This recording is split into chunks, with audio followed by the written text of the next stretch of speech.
Hello everyone, welcome to Swadhyaya classes. I hope you all are good. I am Vikas Yadav and today we are going to do our chapter number 1, Nutrition in Plants. So basically, what is nutrition? हमारे दिमाग में question उठना चाहिए कि nutrition होता क्या है। देखिए यहाँ पे मैंने इस न्यूट्रिशन की डेफिनेशन लिखी है that nutrition is the mode of taking food by an organism and its utilization by the body। मतलब न्यूट्रिशन होता क्या है? तो देखिए न्यूट्रिशन एक फूड लेने का तरीका है, इनटेक करने का।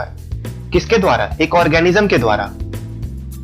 ठीक है, न्यूट्रिशन ऑर्गेनिज्म के द्वारा फूड इनटेक करने का तरीका है और उसको यूटिलाइज करने का तरीका है। ठीक है, जाहिर सी बात है, हम लोग खाना खाते हैं, हम लोग फूड इनटेक करते हैं, तो उस फूड का हमारे लाइफ के अंदर क्या यूज है?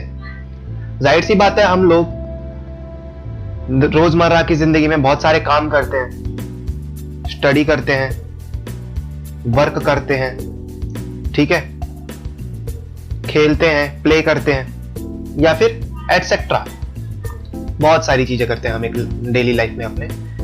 तो उन सब कामों को करने के लिए हमारे पास एनर्जी कहां से आती है? हमारी एनर्जी आती है किससे? फूड से। हमारी एनर्जी फूड से आती है और फूड से हमको क्या मिलता है? Nutrition.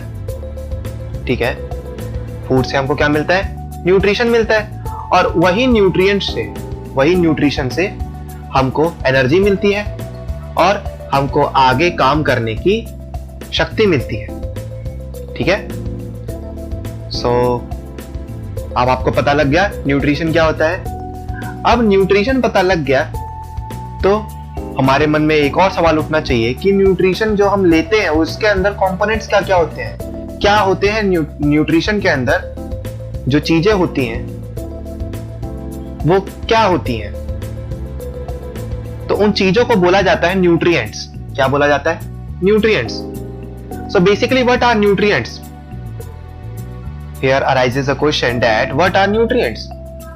Nutrients are nothing but the components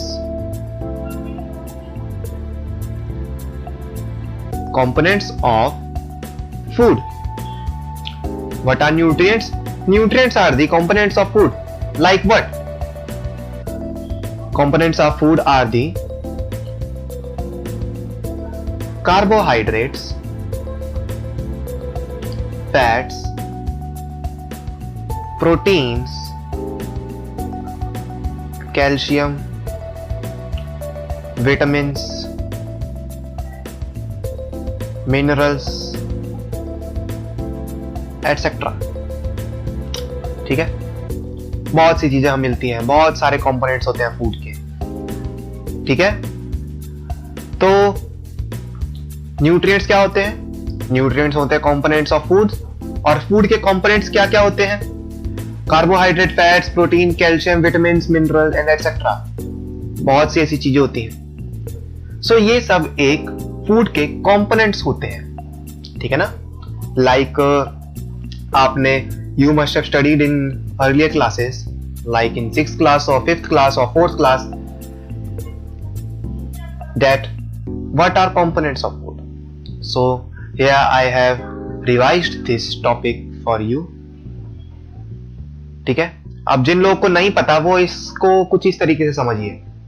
और देखिए मैं इसको रब करने जा रहा हूं, आप वीडियो पॉज करके नोट्स बनाते रहिएगा और वीडियो को स्किप बिल्कुल मत कीजिएगा, क्योंकि अगर आप स्किप कर देंगे तो देखिए आपका ही नुकसान होगा।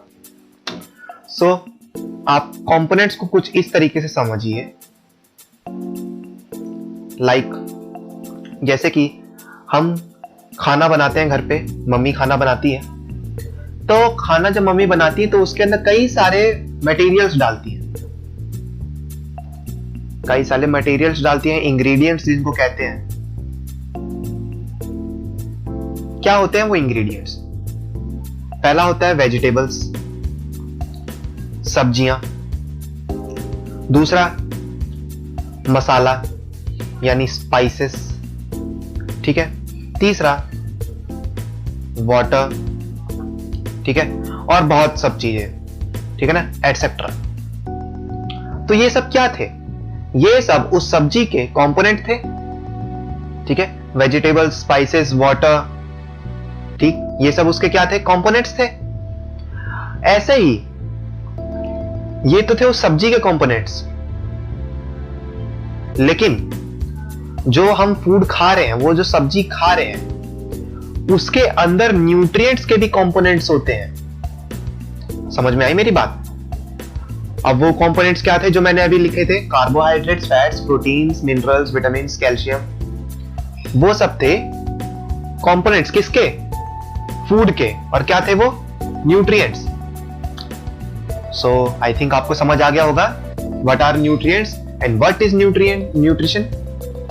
ओके, सो ये था हमारा न्यूट्रिशन। अब हमारे मन में सवाल उठना चाहिए कि हम खाना तो खाते हैं, फूड तो इनटेक करते हैं, लेकिन फूड इनटेक करने के भी टाइप्स होते हैं, ठीक है ना? न्यूट्रिशन लेने के भी टाइप्स होते हैं। क्या टाइप्स होते हैं भाई? दो तरीके के टाइप्स होते हैं, एक ऑटोट्रॉप्स और एक heterotrophs. So basically modes of nutrition को हमने दो कैटेगरी में डिवाइड करा है। वो किस बेसिस पे डिवाइड करा है हमने कि एनिमल्स या ऑर्गेनिजम्स किस बेसिस पे, किस तरीके से फूड इनटेक करते हैं, ठीक है ना? तो उनको हमने दो बेसिस पे डिवाइड कर दिया है, एक होते हैं ऑटोट्रॉप्स और एक होते हैं heterotrophs. So what are autotrophs? Autotrophs के अंदर ये हमारी डेफिनेशन दी गई है, the mode of nutrition in which organism make food themselves from simple substances is called autotrophic nutrition and plants are called autotrophs. अब इसका मतलब क्या है? देखिए, आप थोड़ा यहां पे सोचिए और इस डेफिनेशन का मतलब समझने की कोशिश कीजिए।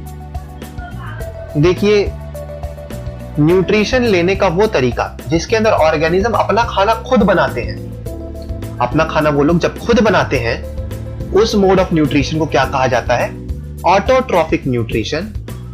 और जो ऑर्गेनिज्म वो काम करते हैं उनको कहा जाता है ऑटोट्रॉप्स। समझ में आया? जिस तरीके से वो मोड ऑफ न्यूट्रिशन को कहा जाता है ऑटोट्रॉफिक न्यूट्रिशन, और जो ऑर्गेनिज्म उसको मोड ऑफ न्यूट्रिशन को फॉलो करते हैं उनको कहा जाता है ऑटोट्रॉप्स। समझ में आई मेरी बात? जिसके अंदर ऑटो का मतलब होता है सेल्फ और ट्रॉप्स का मतलब होता है नरिशमेंट या फिर न्यूट्रिशन। अब इसका क्या मतलब है? इसका मतलब यह है कि वो ऑर्गेनिजम्स लाइक जो अपना खाना खुद बनाते हैं, यानी किसी के ऊपर वो डिपेंड नहीं रहते, ठीक है, वो किसी भी और ऑर्गेनिजम्स के ऊपर डिपेंड नहीं रहते, वो लोग अपना खाना खुद बनाते हैं। लाइक यहां पे सबसे बेसिक एग्जांपल, सबसे common example and one and only example है हमारे प्लांट्स। प्लांट्स हमारे होते हैं ऑटोट्रॉप्स। पूरे के पूरे अर्थ पे इकलौते यही एक ऑर्गेनिज्म है जो अपना खाना खुद बनाते हैं। अब आप तो बोलोगे नहीं जी, हम भी अपना खाना खुद बनाते हैं, ठीक है, शाम को, सुबह, दोपहर को। देखिए, वो खाना बनाना खुद खाना बनाना नहीं होता। समझ में आई मेरी बात? खाना खुद बनाने का मतलब होता है कि देखिए, जैसे प्लांट्स, ये मैंने एक प्लांट्स बनाया, देखिए,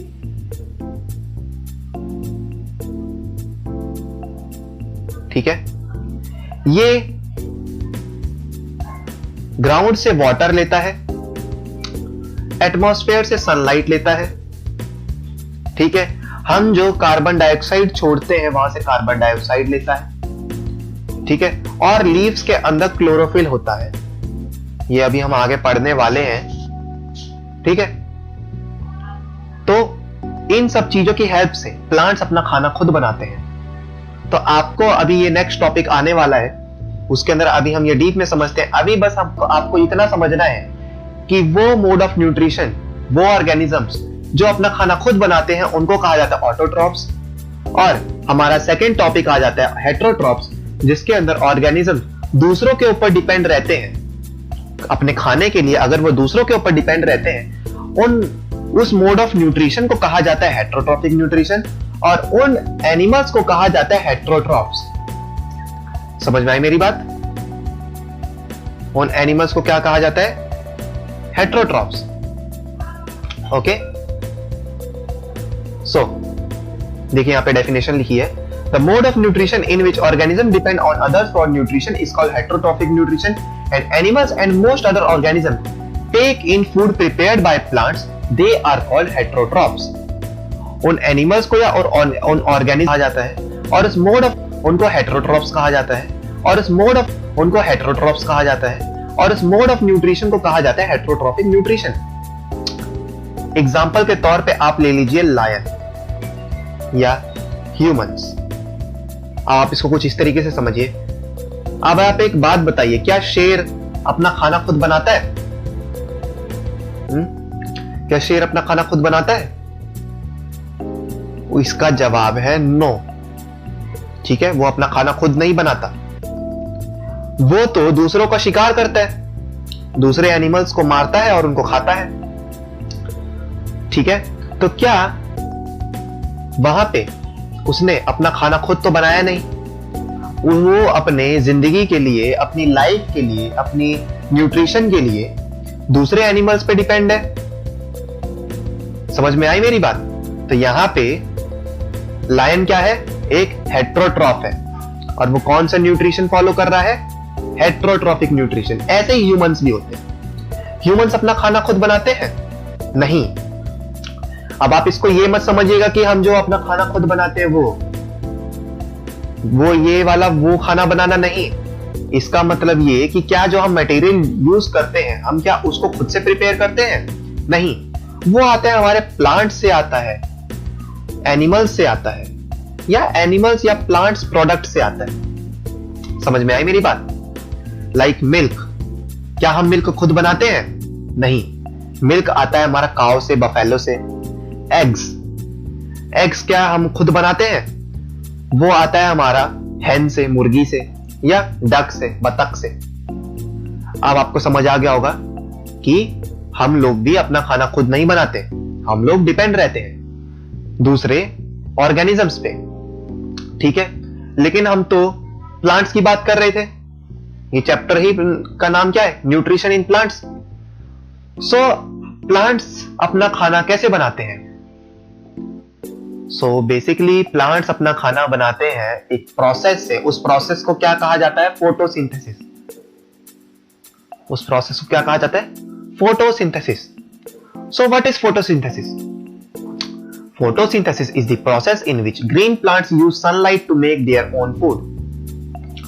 Photosynthesis एक ऐसा प्रोसेस है जिसके अंदर ग्रीन प्लांट्स सनलाइट की मदद से अपना खाना खुद बनाते हैं। ठीक है, so this was the definition of photosynthesis. And in photosynthesis, plant requires sunlight, chlorophyll, water and carbon dioxide gas. Plants को ज्यादा चीजों की जरूरत नहीं होती अपना खाना बनाने के लिए, उनको मात्र 4 चीजों की जरूरत होती है। पहली चीज सनलाइट है, दूसरी चीज क्लोरोफिल, तीसरी वाटर और फोर्थ है कार्बन डाइऑक्साइड। आप ये डायग्राम के अंदर ध्यान से देखिए, यहां पे ये प्लांट है, ये सनलाइट सन से ले रहा है, ये सन है, यहां से सनलाइट ले रहा है। एयर के अंदर कार्बन डाइऑक्साइड प्रेजेंट है, तो एयर के अंदर से वो कार्बन डाइऑक्साइड ले रहा है। हम जो प्लांट्स को पानी डालते हैं या फिर वो ग्राउंड के अंदर जो वाटर होता है वो रूट से अपने वाटर ले रहा है, और प्लांट की लीव्स के अंदर क्लोरोफिल होता है। ठीक है, उसके पास क्लोरोफिल होता है, तो फोर्थ थिंग उसके पास पहले से ही होती है। तो इस प्रोसेस की वजह से प्लांट्स अपना खाना बनाते हैं। कौन कौन सी चीजें चाहिए होती हैं प्लांट्स को अपना खाना बनाने के लिए? Sunlight, carbon dioxide, water and chlorophyll. Okay, so ये एक ऐसा यूनिक प्रोसेस होता है, अर्थ के ऊपर इकलौता यही प्रोसेस होता है, इसके अलावा ऐसा कोई प्रोसेस नहीं है। बहुत ही यूनिक प्रोसेस है ये। It is a unique process on earth. The solar energy is captured by the leaves and stored in the plant in the form of food. Thus, sun is the ultimate source of energy for all living organisms. इस paragraph का मतलब ये है कि देखिए, photosynthesis कोई छोटा मोटा प्रोसेस नहीं है, ये बहुत ही यूनिक प्रोसेस होता है। हम क्यों नहीं फोटोसिंथेसिस कर लेते? सनलाइट तो हमको भी मिलती है, लेकिन हम क्यों नहीं फोटोसिंथेसिस कर लेते? ठीक है, वाटर हमारे पास होता है, कार्बन डाइऑक्साइड एयर में होता है, सनलाइट हमको मिलती है, लेकिन हम क्यों नहीं फोटोसिंथेसिस करते? प्लांट्स क्यों करते हैं?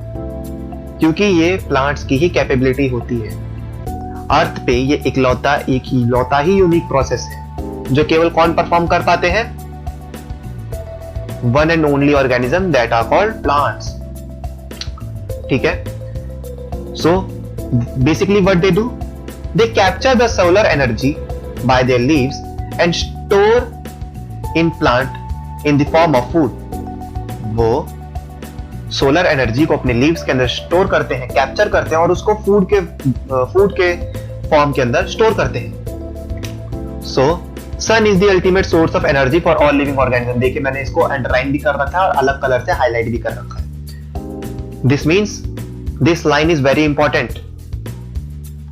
ठीक है, आप इस बात को याद रखिएगा कि sun is the ultimate source of energy. हमारी अर्थ पे सन ही मेन सोर्स ऑफ एनर्जी है। इसके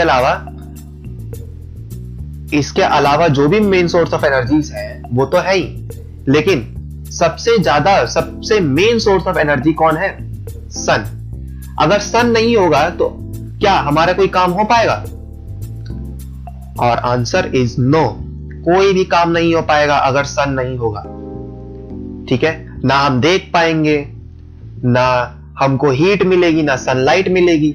सनलाइट नहीं मिलेगी तो प्लांट्स अपना फूड नहीं बनाएंगे, प्लांट्स अपना फूड नहीं बनाएंगे तो हमको खाना नहीं मिलेगा, प्लांट्स को खाना नहीं मिलेगा, पूरे अर्थ को खाना नहीं मिलेगा।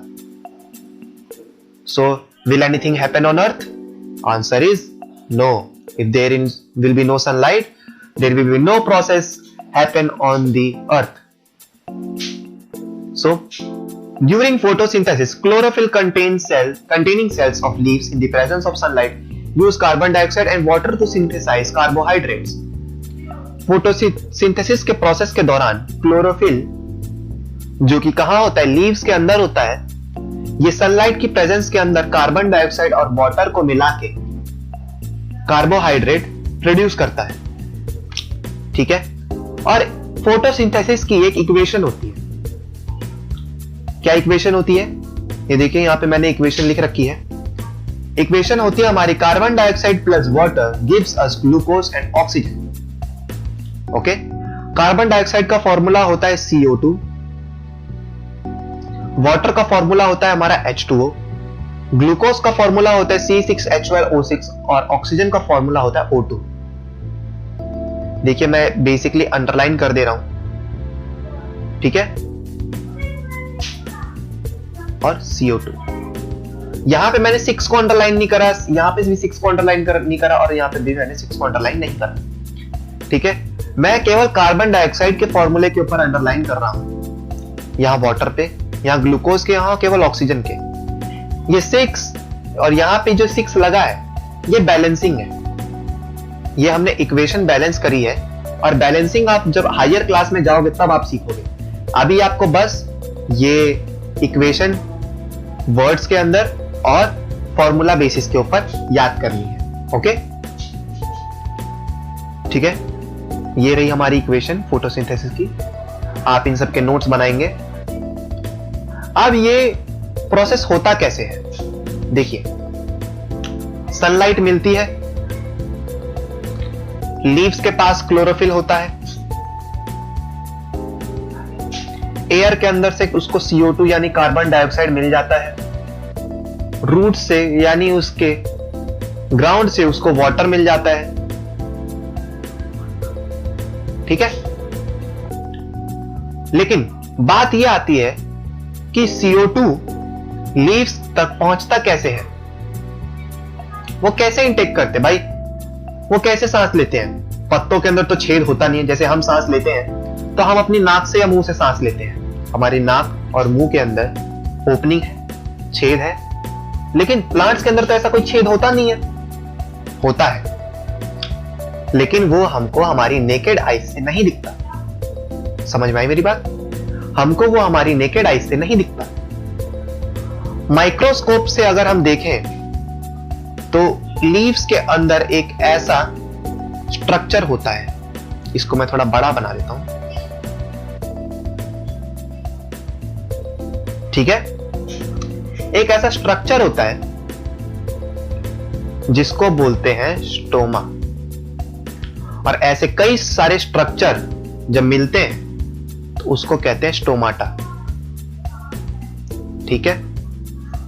स्टोमा एक सिंगल सेल को कहा जाता है, और जब एक से ज्यादा सेल मिल जाते हैं यानी मल्टी सेलुलर हो जाता है, उसको कहा जाता है stomata. Combination of single stoma is called stomata, okay. एक सेल को कहते हैं स्टोमा और कई सारे सेल्स जब मिल जाते हैं तो उसको कहते हैं stomata. So basically what is stomata? Stomata is the opening on the lower side of the leaf. Stomata is the opening on the lower side of the leaf, ठीक है। अब ये दिखता कैसा है, ये देखिए मैंने यहाँ इसका स्ट्रक्चर बना दिया। तो ये इसके स्ट्रक्चर के अंदर क्या क्या चीजें होती हैं, देखिए पहली बात तो ये आपको दो जो स्ट्रक्चर दिख रहे हैं, ठीक है, राजमा जैसे, मजाक था, राजमा जैसे नहीं, इनको कहा जाता है गार्ड सेल्स। क्या कहा जाता है? Guard cells. और ये जो ओपनिंग होती है, ये जो यहाँ पे जो बेसिकली यहाँ पे ये जो ओपनिंग है, ये जो एरिया है, इसको कहते हैं स्टोमेटल ओपनिंग, ठीक है। यहीं से CO2 सनलाइट अंदर आती है, ठीक है ना। इसी ओपनिंग से CO2 भी अंदर लेता है और इसी ओपनिंग से सनलाइट भी अंदर आती है। किसके? लीव्स के। यहीं से ट्रैप करता है, ठीक है ना। और सनलाइट ट्रैप कौन करता है? क्लोरोफिल ट्रैप करता है, ठीक है। इस ओपनिंग से CO2 अंदर जाती है। और what is basically chlorophyll? Chlorophyll is the, मैं यहां पे थोड़ा लिख देता हूं, देखिए what is basically chlorophyll? Chlorophyll is the green pigment of plant. और इसका काम क्या होता है? It traps sunlight. क्लोरोफिल क्या होता है? Chlorophyll is the green pigment of plant and इसका काम क्या होता है? It traps sunlight. ये सनलाइट को ट्रैप करता है, कैप्चर करता है, ओके। सो यहां पे देखिए एक चीज यहां पे और रह गई थी, आप उसको नोट डाउन कर लीजिएगा जब आप नोट्स बना रहे होंगे। आई होप आप लोग नोट्स बना रहे होंगे। तो इस प्रोसेस के साथ साथ देखिए यहाँ पे कार्बन डाइऑक्साइड मिल गया, वाटर मिल गया, लेकिन दो चीजें यहाँ पे रह गई थी। वो क्या थी? सनलाइट और क्लोरोफिल।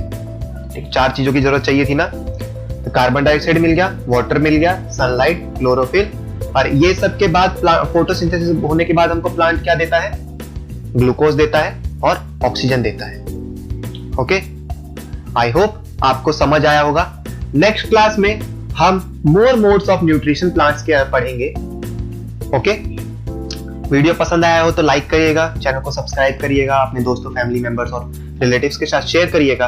और हाँ, वीडियो पूरा देखा करिए, वीडियो को स्किप मत करा करिए, क्योंकि जैसे मैं कुछ कुछ चीजें बीच बीच में बताता रहता हूं और जब मेरे को कोई चीज याद आती है जो जरूरी है, वो मैं कुछ कुछ लिखता रहता हूं। अब आप वीडियो स्किप कर देंगे तब तो वो चीज स्किप हो जाएगी, वो चीज आपको नहीं याद रहेगी, ओके।